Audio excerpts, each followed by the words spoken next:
সালাত কায়েম করো, সালাত কায়েম করো, হবে সম্মানী তুমি, হবে জান্নাতি তুমি, হবে সম্মানী তুমি, হবে জান্নাতি তুমি। দিবে কাল হাসরে শীতল ছায়া আরশে আজিম, রব্বিয়াল আলা রব্বিয়াল আযীম, রব্বিয়াল আলা রব্বিয়াল আযীম। সুবহানাল্লাহ পড়ে। সালাত কায়েম করতে হবে।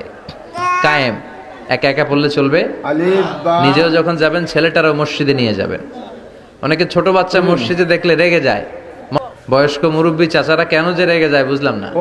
রাখবেন না আপনারা। ওরা চিল্লাচিল্লি করবে, আওয়াজ করবে, কিচির মিচির করবে, এটাই তো বাচ্চাদের সৌন্দর্য। চিল্লাচিল্লি কি আপনারা করবেন? 80 বছরের বুড়া মানুষ লাফাইলে ভালো দেখা যায়? কথা কন। লাফালাফি দৌড়াদৌড়ি করবে ছোট বাচ্চারা, ওরা একজন আরেকজনের কামড় দিবে, ঘুষি মারবে, খামসি মারবে। কথা কন।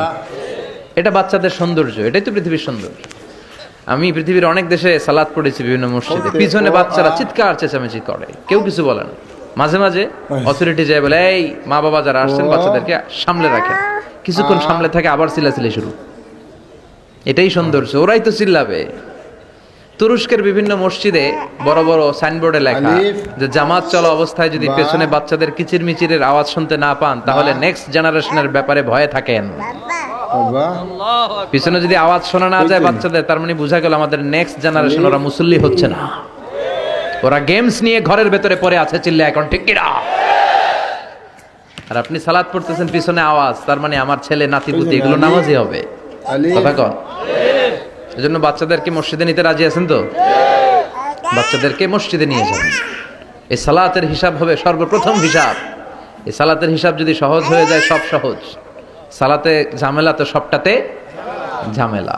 বাচ্চাদেরকে মসজিদে নিবেন, অথবা ঘরেও জামাতে পড়তে পারেন, তবে শর্ত হচ্ছে আপনার স্ত্রী আপনার সাথে দাঁড়াতে পারবে না। দুইজন যদি আমরা জামাত করি, মুসল্লি বা মুক্তাদি, উনি আমার ডান দিকে দাঁড়াবে, ঠিক কিনা?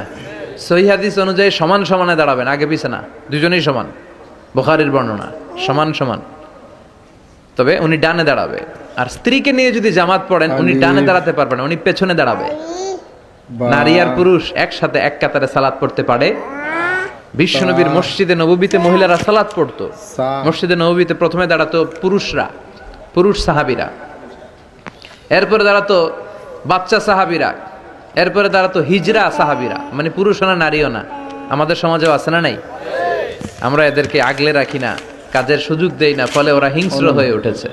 রাস্তায় চাঁদাবাজি করে, শুক্রবারে বর কনের গাড়ি আটকায়। কথা কন। কাজ দিলে কিন্তু কাজ করেই খেত। গোটা বিশ্বের সব জায়গায় হিজরাদেরকে অনেক কাজ দেয়া হয়, ফলে ওরা কাজ নিয়ে ব্যস্ত থাকে। তো হিজরাদের কাতার শেষ, এরপরে দাঁড়াতো নারীরা। নারীদেরকে আমরা সুযোগ করে দেই না। আজকে কি মহিলা প্যান্ডেল আছে? আচ্ছা, আশেপাশে হয়তো শুনতেছে আমার আলোচনা, আবার নারীরা খুব শোনে। আমি নারীদেরকে নিয়েও অনেক কথা বলি।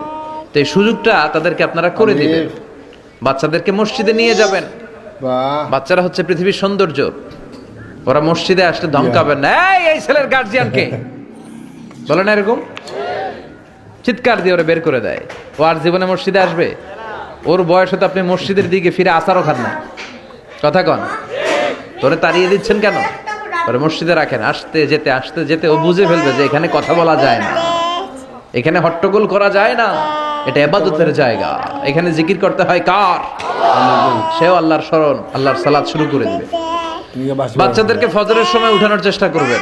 হুজুর নিজেই তো উঠতে পারি না, ওরে ওঠামুখী। কথা কর। ফজরের সালাত যে টাইমলি পড়ে না, এর মধ্যে নেফাকি, hypocrisy is growing stronger in your heart. ফজরের সালাতে যার ঝামেলা, আপনি নিজেই আন্দাজ করে ফেলবেন যে আপনার মধ্যে মুনাফিকি ঢুকতেছে। এজন্য ছোট্টবেলায় বাচ্চাদেরকে ইসলাম শিখান, কাজে দিবে। অনেকে বলে হুজুর আমার আদরের ছেলে, ডাকলে ওঠে না, 9টা-10টার দিকে ওঠে, 10টা-11টার দিকে ওঠে, ডাকি না। আদরের ছেলে তো। ঘরের মধ্যে যদি আগুন লাগে কি করবেন? আদরের ছেলে ঘুমাক 10টা পর্যন্ত। কথা কন। এজন্য ছেলে মেয়েদেরকে মসজিদে নিতে হবে। রাজি আছেন তো? আল্লাহ বুঝার তৌফিক দাও।